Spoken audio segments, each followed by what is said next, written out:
Hey everybody, it's Daniel here from MobileSyrup, and we're looking today at the brand new Samsung Galaxy Note 2, and this is the updated version to the device that was released in Canada earlier this year, and is sort of the sequel to the 4.8-inch Galaxy S3, and you can see here just how much bigger the Note 2 is than the S3, despite the S3's pretty considerable size.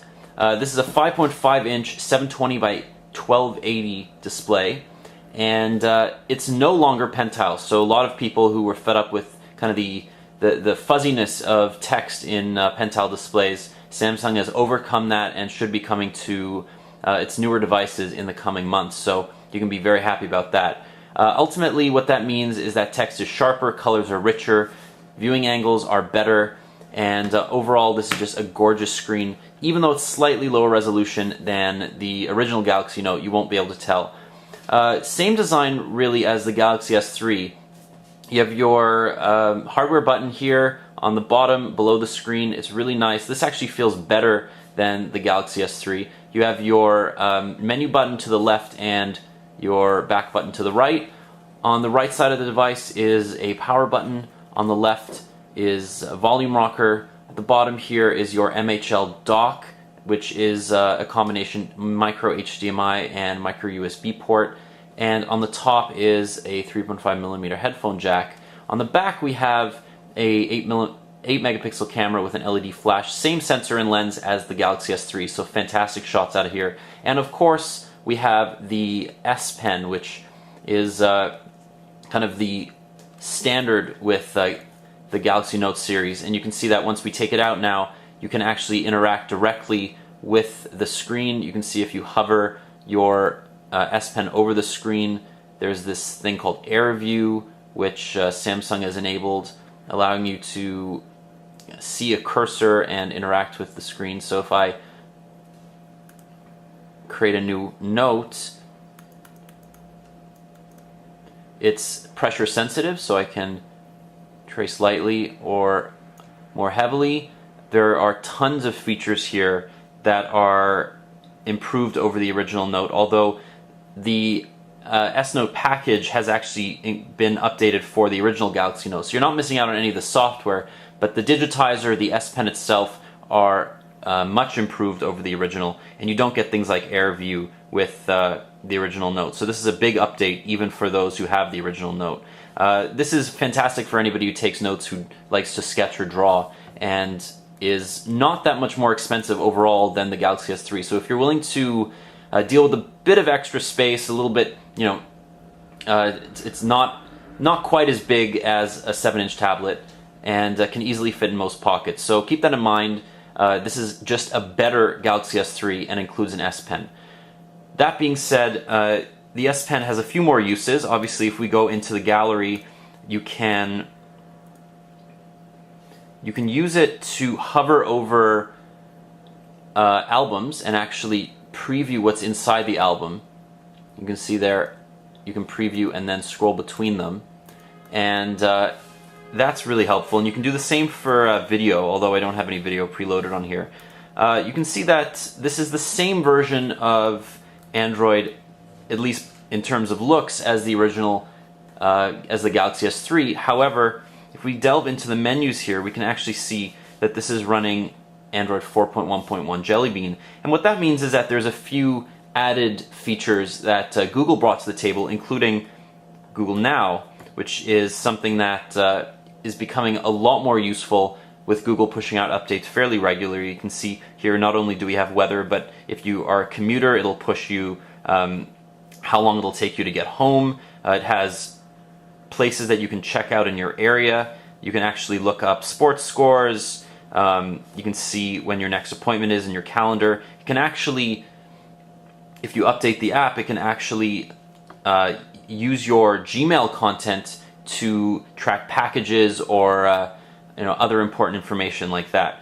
Obviously, Google Chrome is supported, and it is blazing fast. This is running a 1.6 gigahertz quad-core processor. There's 2 gigs of RAM in here, and it's LTE enabled. So what does that mean? Well, LTE is just the next step in terms of 4G connectivity. This is running on Bell, but obviously this is available on Rogers TELUS and Bell, and we'll show you just how quick that is. You can see that was a 3 megabyte file and it loaded right away. So if I open up speed test, which is the de facto networking benchmark, let's check out just how quickly this goes over the Bell network. You can see I'm getting about 15 megabits down, which is not as fast as I'm used to, but I'm not in a great coverage area for LTE. And I'm also getting about 18, 19 megabytes up, so that's really, really fast. Let's actually change the server, because I see this is in Illinois. So let's wait for this to go. You can also see the ping time is significantly faster than HSPA networks. So let's try that again. Alright, there we go. So we actually are broaching 50 megabits. We got 48 megabits down and 29 megabits up. This is just astoundingly fast. You know what else is pretty good about this is the removable battery. You can see I have my cover here that I got at the launch party, but if we remove it, you can see not only is there a micro SD slot, but there's a 3100 milliamp hour battery here, which is replaceable and means that if you want, you can get a replacement battery and never have to recharge your phone, or at least rarely. For people who are Android power users, this is not only is a good looking device, but it's got the specs to match. And Samsung's not taking any chances. You can expand this with a 64 gigabyte micro SD card.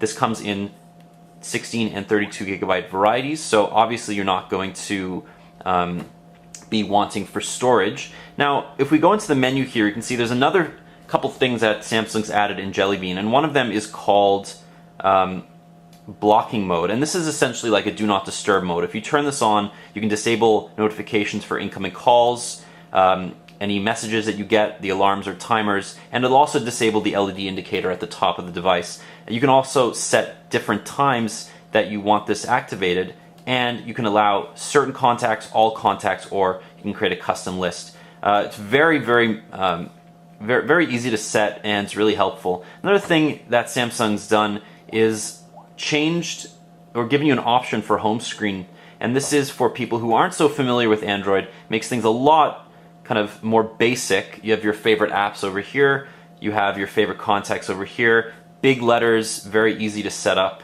nothing confusing. And that's, I think, for people who are new to smartphones in general and would want an easier time of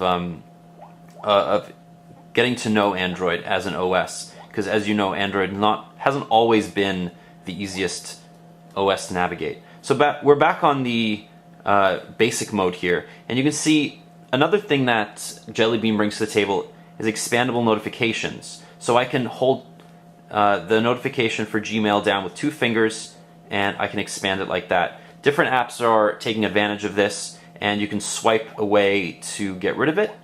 There's also built-in brightness settings, and you can change a ton of your settings at the top here with the quick settings menu. So you can see here Google now has pushed the weather as well, which is also customizable. So lots of cool stuff here. Flipboard is pre-installed as well. You get 50 gigabytes of Dropbox storage for 2 years, and the camera is blazing fast. So let's go in here and take some photos. I have my trusty Galaxy S3 here, and you can see I'm taking tons of photos very quickly.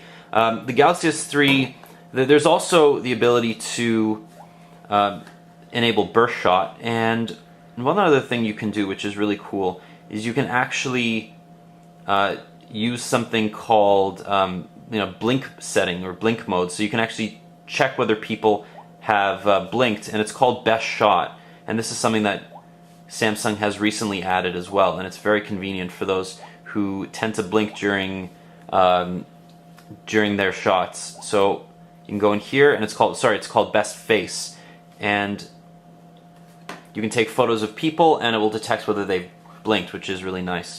So mostly this is just a really big smartphone, but you can obviously use this as a mini tablet, and it depends on your use case. Sometimes holding this up to your ear may seem a bit absurd. It's quite large, but if you get over that, or if you use a Bluetooth headset, this really is one of the best smartphones on the market. Now, obviously, Google is coming out with its 4.7-inch Nexus 4. There's the LG Optimus G coming out soon. So there's lots of great competition out there, and the Galaxy S3 is still stiff competition for the supremacy in the Android market. But I think that if you're looking for kind of the jack of all trades in the Android market today, and you're not really worried about price, the Galaxy Note 2 is easily one of the best phones available.